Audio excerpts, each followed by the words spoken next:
Awesome. Well, look, getting back to you, you've been around a lot of great guys, and you got to spar, Keyshawn Davis for a very long time, and Right. throughout from the what were you an amateur when you sparred Keyshawn first? Yeah, yeah. I sparred Keyshawn a couple months ago as well when I was 2-0 and Hmm. but I've been sparring Keyshawn since I was 16 years old. Yeah, and I know that he's changed a lot. He's getting ready for a world championship fight this week. Yeah. Um, what are those type of conversations that you guys have, or what does he give you? Seeing that you're kind of like the younger guy coming up, and he's getting ready to fight a world championship. And the new Keyshawn go ahead, he gonna get this belt. Keyshawn pretty cool dude. You know, we had a few conversations. Him just telling me even when I was an amateur, he was telling me to stay amateur and give the Olympics a shot. He was actually telling me he was one of the first people to tell me that I could actually compete at 139 pounds. So when I was 16 years old, I was fighting at I think 125. And I didn't think I was gonna be able to fight at 139. That's two weight classes bigger. So he was one of the first people to tell me like he did it. He fought at 138 when he was amateur elite. So he was like, give it a shot. And I'm glad I did that because it helped me a lot. You know, the transition of going from amateur to pro, Keyshawn kind of accelerated pretty quick, and within like I think a couple fights, he's already now, I know some of it's promotion and some of it is also opportunities, but um, do you want to replicate something similar, like by fast tracking a little bit and being able to kind of compete for a world championship fight and before you're 20 something? Yeah, I want to fast track, but I also want to take my time. I don't want to rush. Keyshawn, I think he went pro when he was like 22 or 23 years old. So, Hmm. when I'm 22 or 23 years old, that's when I want to be competing for a world title. But right now, with me only being 19, I got some years to work and things to learn. So, him coming out the Olympics and everything, he was already a full grown adult. Well, I think Keyshawn is he's like 26 now, right? Let's Think see. he's like 25 or 26, but when he came out the amateurs, I know he was at least 22 or 23. So he was already a full grown man that had Olympic experience and Hmm. World Series experience. So Keyshawn already had a whole lot of experience coming out. So he could fast track like how Lomachenko fought for a world title super quick. He's one of them type of people. So my career is gonna go a different path. I'm gonna take my time, but I'm not gonna be just waiting around though at the same time. Yeah, no, he's 25, and 25, yeah. yeah. So no, you called it right. And I do remember, I think he had like he turned pro in his 20s. And so Yeah. obviously there's going to be a huge difference from when you turned pro at what, Right. 19, right? Yeah, I went probably 18. Oh, 18. Okay. Yep. So you gotta ask, what was those sparring sessions like without, going into details? Were they intense? Is Keyshawn Yeah. kind of like like a trash talker to you? Yeah. Does he For kind of sure. Yeah, with Keyshawn, our sparring always gets super intense because he talks a lot. And no, I don't care who I'm in the ring with. I'm gonna Mhm. talk and I'm gonna back up whatever I say too at the same time. So when me and Keyshawn get in there, we be talking. It'd be some firework for sure. And at the end of the day, it's all love. But when we in there and we competing, yeah, it's for sure. We talking for sure. You know, he gets a world championship title this week. That's another world champion that you officially can stamp. You worked with Shakur, you've been around Bud, you got to move around the ring with Bud. And then Keyshawn adds to that. Um, I guess in this case, do you see yourself, I guess, in kind of the same situation where I know that Andy Cruz is going to want to kind of fight him.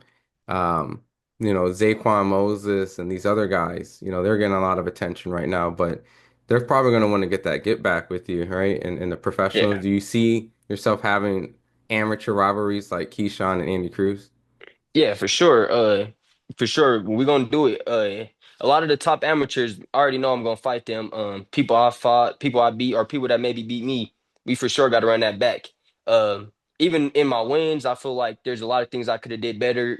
Back in the amateurs. So I'm gonna do it in the pros, and we're gonna run it back and make a big bag together. So, now I gotta ask your prediction for the week, how Keyshawn gets the job done. I know. you're going to be rooting and supporting him. How does he defeat this silver medalist from Ukraine, who was also on the same team as Lomachenko and Usyk and Alexander Gavashek? Four Yeah. Ukrainians all became world champions. He's also a bare knuckle fighter. He takes his gloves off at times and he puts it against some MMA guys. So how does Keyshawn get it done with this guy? I think this guy's a great opponent. He's a world champion, a silver medalist. So a lot of people probably looking past him, but I just seen him beat Navarrete in a I don't know how long ago that was, but he just beat him recently, and that was Hmm. a great performance he put on. So but I just think he's like his style is perfectly made for Keyshawn. After watching Keyshawn fight for all these years and being in the gym with him, I feel like he's gonna stop him under 8. That's Damn. my prediction. I think he'll stop him under 8 rounds. Keyshawn is sharp. And this is his moment right here. He ready to become a world champion. So I think Keyshawn gonna get him out of there under 8. I guess being nerdy about this, the stylistic matchup, right? We're seeing a Right. lot more of like Western styles versus Eastern European, right? So it's Right. like we've seen Bud, Madrimov, Devin, Lomachenko, that type of style matchup, Crawford, Mean Machine.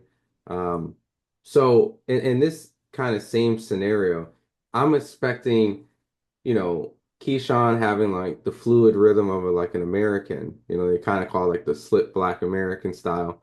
But then I'm expecting Dennis to have like kind of an awkward rhythm, based off what our cadence is. So Right. is this fight going to be kind of like a high technical fight, because Keyshawn's going to have to break that guy's rhythm at some point. Um. Nah, I mean, I think it'll be a little technical, but Keyshawn, back to what I was saying, Keyshawn, when he was in the amateurs and fighting it all over the world in the Olympics, he's seen a million styles like this. So Mhm. this ain't to me, I don't think this will be nothing different to him. So I think after 1 or 2 rounds, he'll figure him out and know what he want to do, and he'll break the rhythm. How tough is that? Because, like with you, kind of comparing the same amateur background, um, how do you break that rhythm? Like that, you might be on a cadence of 1, 2, like I got a nice smooth rhythm, but they're all over the place. What we see, right? Like kind Yeah, of Mazurov with Terrence, right? yeah. How do you disrupt someone's rhythm where they're constantly all over the place? See, I think with Madrimov's style and this guy's style is two different type of styles. Hmm. Madrimov is more, feints and more different type of rhythm, but with this guy, it's kind of a lot of moving, side to side movement. But I mean, all you got to do with these type of guys is, and it's something that Keyshawn's great at is, feint, slow. That's how you mess their rhythm up is by, shooting feints out there and jabbing, touching him, touching his body, and eventually he's gonna get his rhythm down and break him down. I guess comparing then Devin Haney and Lomachenko, right? Once again, these are all different styles of matchup. I guess Right. what was the reason why Devin had such a hard time? And I know it's Lomachenko. Some people in the comments group like, bro, this is Lomachenko two gold medals. But like, what about that? Like, is Dennis more like a Lomachenko, would you say, than I guess a Madrimov when it comes to rhythms? Nah, Lomachenko is like he's different with it. So we can't really compare him to Loma. Loma is a different type of beast and that I think, Devin actually he did pretty good in that fight. Yeah, I don't think he get enough credit I that he agree. deserves because everybody says it was a robbery and stuff, but I think it was a competitive fight and robberies aside or whatever you thought won aside, if you actually sit there and watch the fight, you'll be like, man, this is a great fight. And it was like IQ. Like both of them had to use their IQ in that fight. So you honestly, I feel like you got to give them both their credit in that fight. And but Loma, he's just different. Like he's not the same as Madrimov, style wise as well. Like Madrimov and Loma style are completely different. So yeah, I think it's different. As Dennis came from that same team as Loma and Usyk, so I know they're gonna be. I'm sure one of these guys are going to show up out of support and they're going to be in the building somewhere. And if not, they're going to be Yeah. FaceTiming him. Well, they can't fight for him though. You can support all you want. That's how I feel with a lot of fighters. Like no matter who they're around, I could be around Bud 24/7, but he can't fight for me at the end of the day. Hmm. So it doesn't matter who you around. You got to go in there and do the job yourself.